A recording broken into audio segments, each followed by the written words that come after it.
Parce qu'il n'y a pas que la Coupe du Monde ou la Coupe de France dans le football, il y a aussi donc le National 2. Bonjour à tous et bienvenue dans Replay N2, votre émission consacrée au championnat de foot de National 2 qui s'est disputé ce week-end bien évidemment. Il y avait la Coupe du Monde, il y avait la Coupe de France, mais donc le N2 avec plusieurs matchs en retard. On rattrapé dans tous les groupes quelques rencontres de la 7e journée et on va faire un point justement sur tout ce qui s'est passé ce week-end groupe par groupe, du groupe A jusqu'au groupe D. Mais avant ça, on a un invité prestigieux, c'est Anthony Scaramozzino qui a un CV plutôt long comme le bras et qui évolue aujourd'hui donc du côté de Thonon-Évian-Gaillard. Alors bonjour Anthony. Bonjour à toi.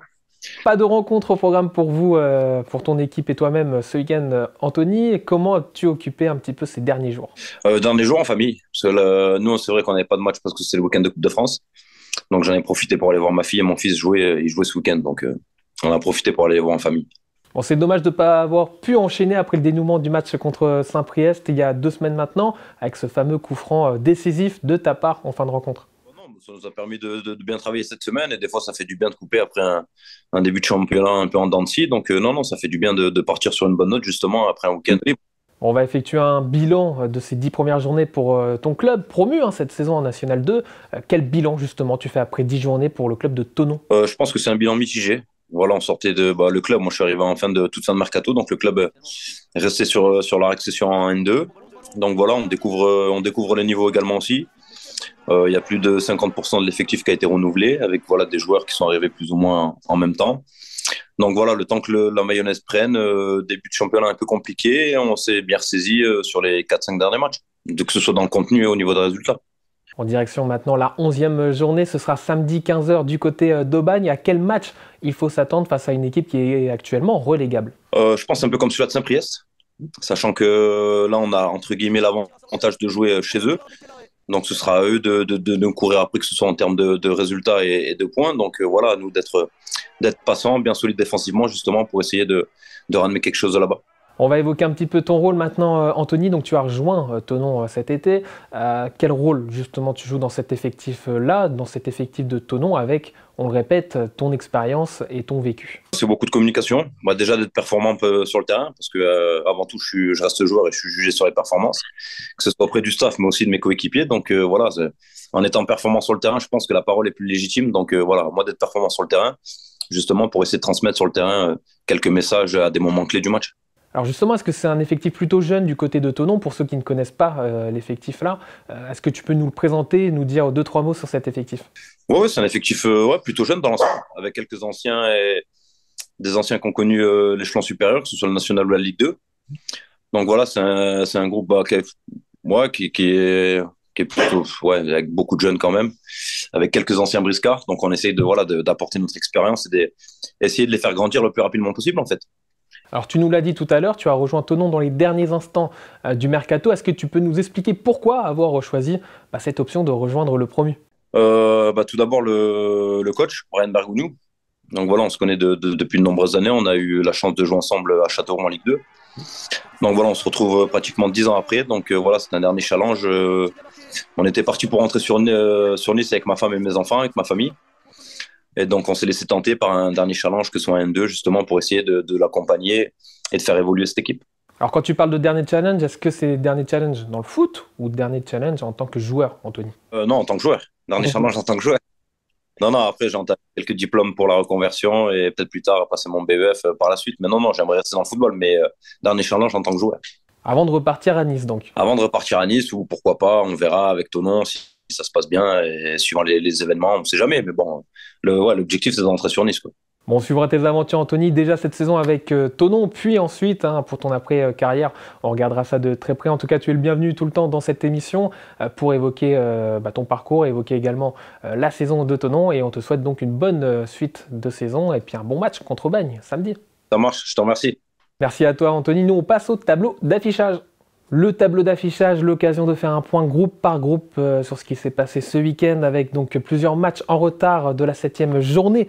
À commencer par le groupe A avec 3 rencontres au programme. Il y avait donc Poissy du côté de Caen, Châteaubriand du côté avec la réception de Rennes et le derby de l'Oise entre Chambly et Beauvais qui s'est conclu par un match nul 0-0. On notera donc la victoire de Châteaubriand sur le promu rennais et la victoire la victoire importante de Poissy, on va le voir dans un instant au classement du côté de Caen.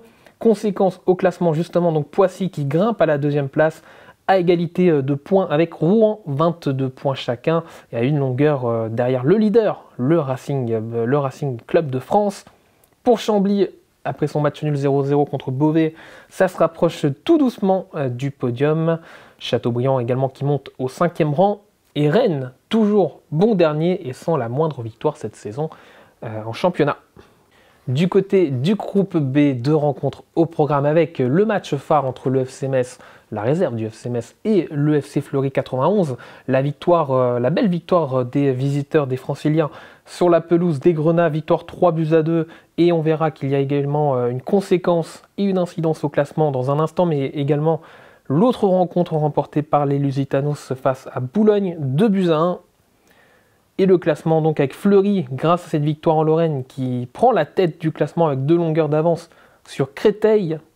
Un podium qui est complété par Belfort, qui compte toujours un match de moins, toujours engagé en Coupe de France, les Belfortins. Et les Lusitanos, grâce à leur victoire sur Boulogne, qui remontent au 5e rang, tandis que Boulogne ferme la marche du groupe B. Du côté du groupe C maintenant, c'était un petit peu plus calme avec une seule rencontre au programme. C'était entre Auxerre, la réserve auxerroise, et Toulon.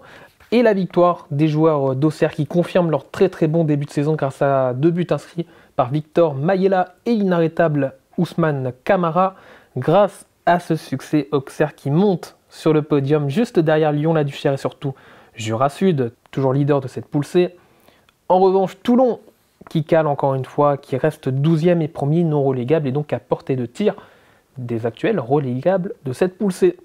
Et enfin, on termine par la poule D avec 2 rencontres au programme, un match nul et vierge entre Angoulême, entre Andrézieux et Moulins-Isère, match nul donc 0-0 entre les deux formations. En revanche, le Stade Bordelais qui a fait la grosse opération en s'imposant du côté d'Angoulême, victoire 1-0 grâce à un but de Clément Janin. Et le Stade Bordelais, c'est la principale information à retenir, qui monte à la 3e place à égalité de points avec le Dauphin Saumur et à 3 points derrière le leader, le Gol FC. Voilà pour ce qu'on pouvait dire des matchs en retard de la 7e journée. Il y en aura encore quelques-uns à rattraper dans le groupe A, B, C et D. Mais avant de conclure cette émission, on aura un petit mot de soutien à Mehdi Iseguin, le coach de Wascal, agressé durant le 8e tour de Coupe de France du côté de Reims. Mehdi qu'on avait reçu il y a quelques semaines dans cette émission et à qui donc on souhaite bon courage et un bon rétablissement pour les prochaines semaines. Une information également pour ce week-end avec, vous le savez, donc France-Danemark en Coupe du Monde qui occupera un petit peu l'affiche samedi, match à 17h et le National 2 s'adapte justement au bleu avec donc plusieurs horaires décalés. Il y aura pas mal de matchs vendredi soir, il y aura également des matchs en début d'après-midi et en soirée pour ne pas donc être sur le même créneau que l'équipe de France face aux Danois. Voilà, et bien évidemment vous retrouvez vendredi live N2 avec Denis Balbière à partir de 18h. Nous on se retrouve mardi prochain, même heure, même topo.